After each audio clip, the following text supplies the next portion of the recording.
O Senhor esteja convosco. Ele está no meio de nós. Proclamação do Evangelho de Jesus Cristo segundo Lucas. Glória a vós, Senhor.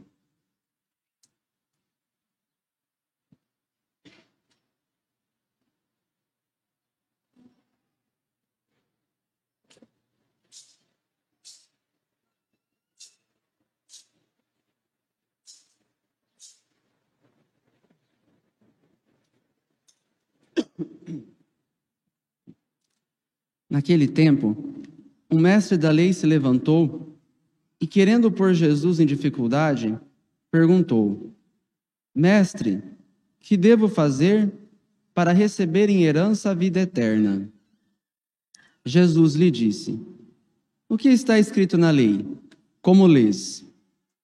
Ele então respondeu: Amarás o Senhor teu Deus de todo o teu coração e com toda a tua alma, e com toda a tua força e com toda a tua inteligência, e ao teu próximo como a ti mesmo. Jesus lhe disse: Tu respondeste corretamente, faze isso e viverás.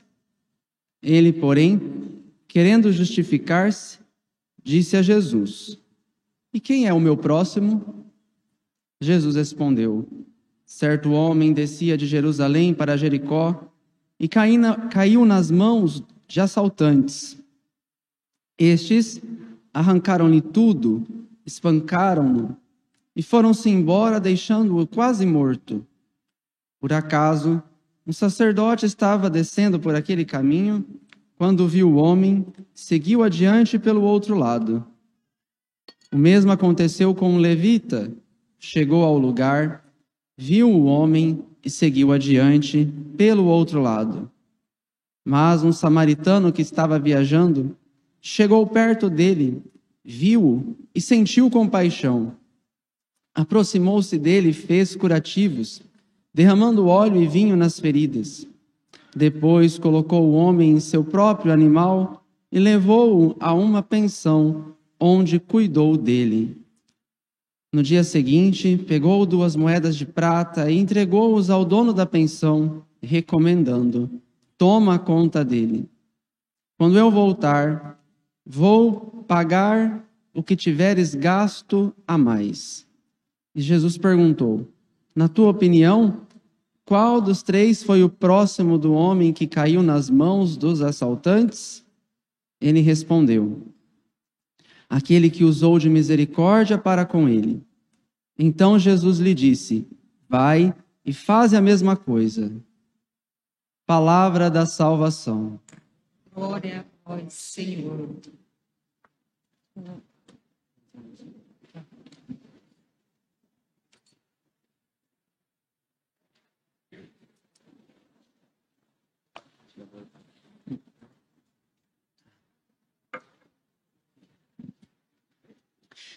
Irmãs e irmãos,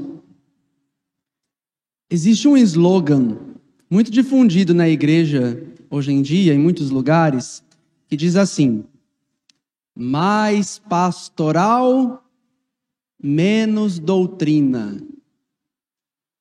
E o que está por detrás deste slogan? Primeira coisa que ele quer dizer é o seguinte: que, claro, nós temos que, num cuidado pastoral, como pastores de ovelhas, pastores de almas, nós temos que acolher a todos. Óbvio, é isso mesmo. Nós temos que acolher a todos, temos que estar com todos, temos que caminhar com todos. Amar o próximo e trazê-los para dentro da igreja, para dentro da casa de Deus. Isso é acolhimento. As portas da igreja devem estar abertas. Próprio São João Paulo II dizia: abri as portas, escancarai as portas para Cristo. Igreja católica significa universal, deve ter espaço para todos, como no céu há muitas moradas. Uma morada para cada um de nós. Ótimo. Então, acolhimento. Mas acontece o seguinte: quando diz mais pastoral, menos doutrina, o que está querendo dizer? Que no acolhimento dessas pessoas, no acolhimento desses irmãos, se a gente vê que a doutrina vai ser muito difícil de ser seguida, se a doutrina vai ser um pouco dolorosa, vai ser uma cruz para carregar, então não precisa dizer a doutrina. Ou, de repente, até muda, adapta, esconde.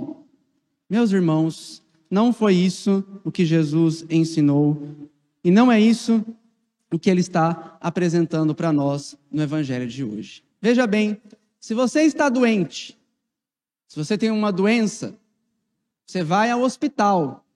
Ótimo, o médico vai lá e atende você, o acolhe, providencia para você lá no hospital um quarto maravilhoso, disponibiliza uma enfermeira lá 24 horas por dia para você. O quarto está cheiroso, tem ar-condicionado.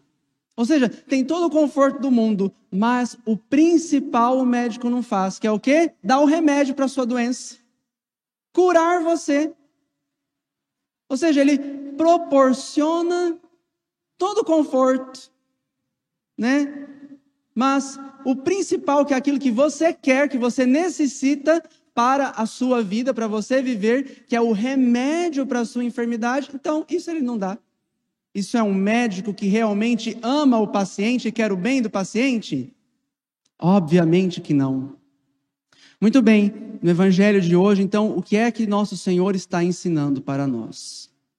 O acolhimento pastoral, o acolhimento das almas, daqueles que estão em situação de vulnerabilidade, que estão doentes. O que é que o samaritano faz?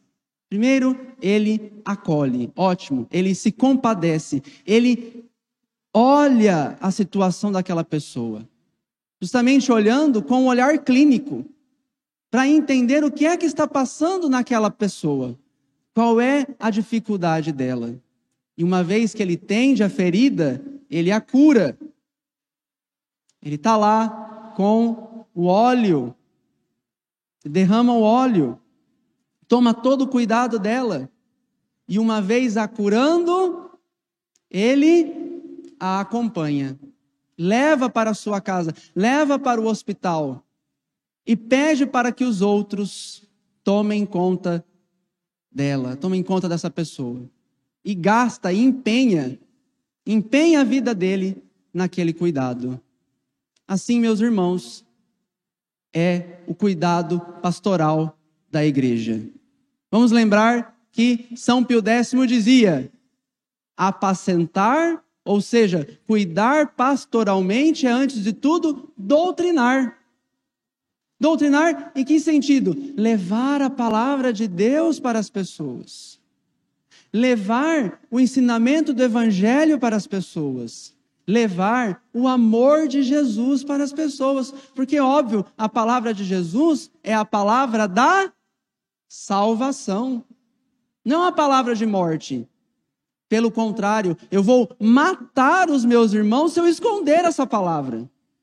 Se eu não a disser com amor, com atenção, com cuidado.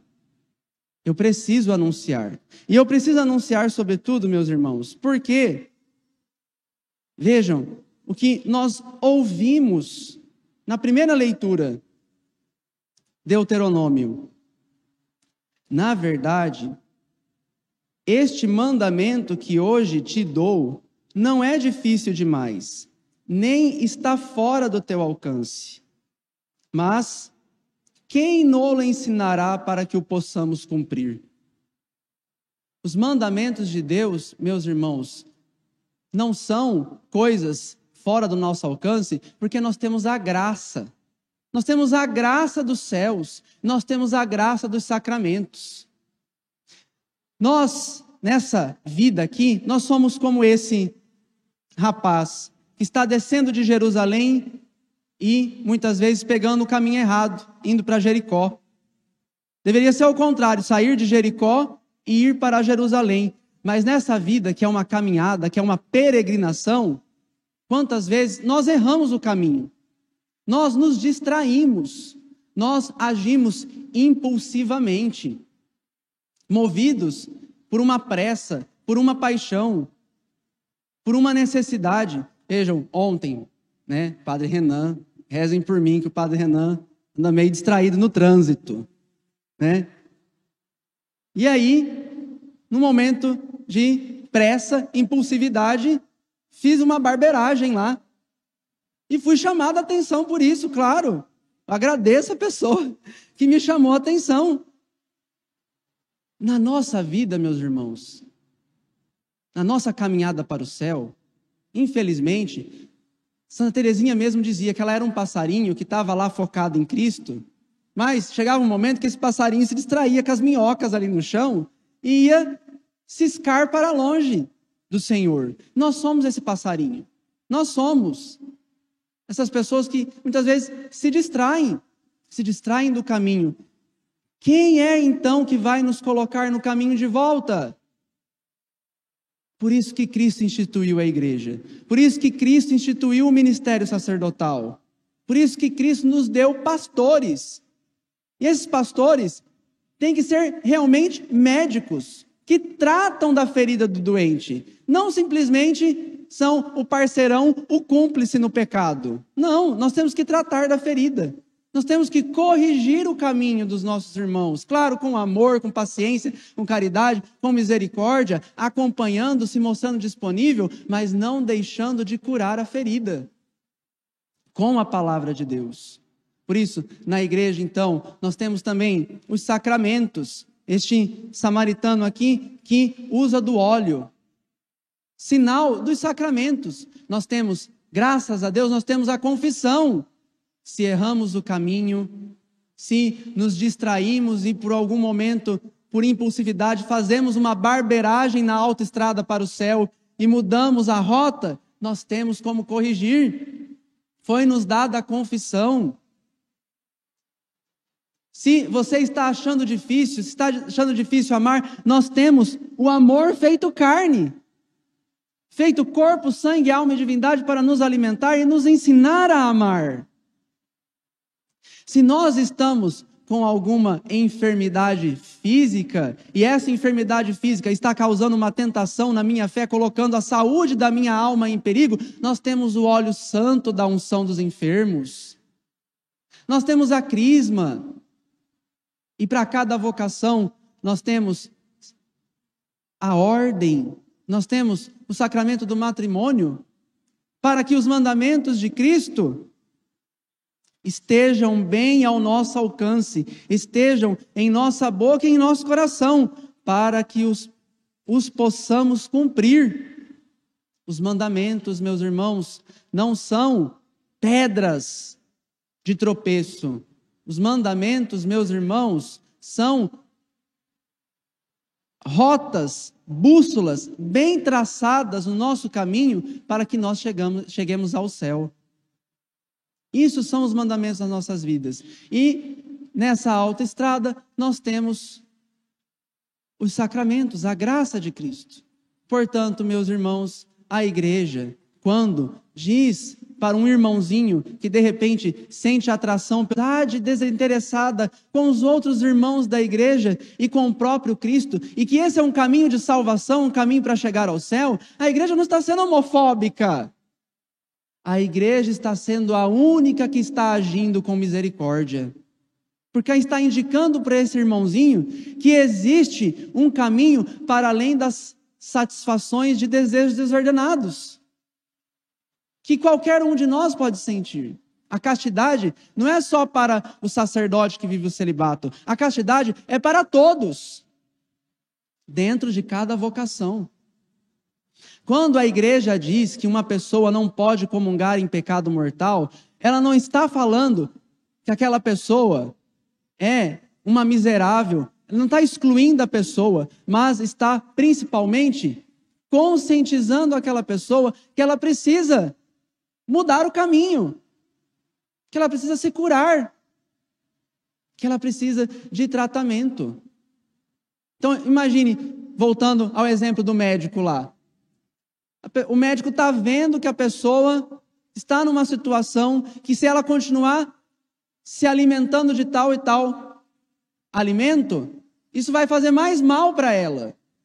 E aí ele não diz, ele se omite e, pelo contrário, incentiva. Vai, continua comendo isso aí. Pode comer o tanto que você quiser. Esse médico, meus irmãos, só tem uma palavra que define esse médico: picareta. Não é um médico, é um barbeiro. Porque ele não está amando a pessoa. Ele está matando a pessoa. Vejam, Santo Afonso de Ligório, uma vez percorrendo uma das cidades da Itália, começou a pregar o Evangelho, ensinar o caminho dos céus, a palavra de Deus, exortando todos, acolhendo todos e levando todos para o caminho do céu. Mas claro, esse caminho do céu precisa de conversão. Precisa que eu reconheça aquilo que São Paulo está dizendo na segunda leitura de hoje. Deus quis habitar em Jesus com toda a sua plenitude e por ele reconciliar consigo todos os seres, os que estão na terra e no céu, realizando a paz pelo sangue da sua cruz. No sangue de Cristo, derramado por conta dos nossos pecados, nós temos a salvação. Mas nós precisamos abandonar os nossos pecados. E nós os abandonamos com a graça do sangue de Cristo, que é derramado por nós. Então, Santo Afonso de Ligório ensinando isso, pregando isso e falando da necessidade de rompermos com a vida velha do pecado e caminharmos buscando essa vida espiritual saudável. Infelizmente, lá naquele lugar havia um padre de má vida. Estava vivendo uma vida dupla, um sacerdote. E diante daquela pregação de Santo Afonso de Ligório, começou a fazer troça, começou a caçoar, a dizer, né? Deus é misericórdia, Deus é amor, Deus não condena ninguém. Eu vou continuar vivendo a minha vida do jeito que eu bem quiser. Esse Santo Afonso, não era canonizado ainda, esse Afonso de Ligório, aí, esse padre Afonso, muito radical, muito bitolado. Quem ele pensa que é para vir aqui dizer como eu devo viver? Tudo bem. Um dia, foi celebrar a missa, esse padre, estava vivendo uma vida dupla, com a assembleia, assim, lotadíssima, né? Foi celebrar. E naquela época, existia um rito ao pé do altar, uma oração que o padre fazia, se colocava de joelho e rezava um salmo dizendo assim: julgai, Senhor, a minha causa. Quando esse padre disse isso, julgai, Senhor, a minha causa, muito bem, Deus atendeu, julgou. E ele caiu morto ao pé do altar.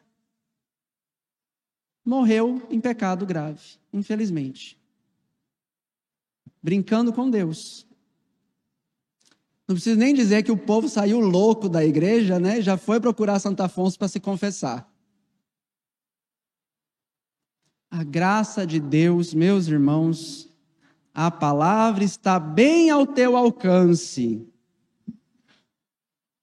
Está em tua boca e em teu coração para que a possas cumprir. A igreja quer dar a todos a salvação.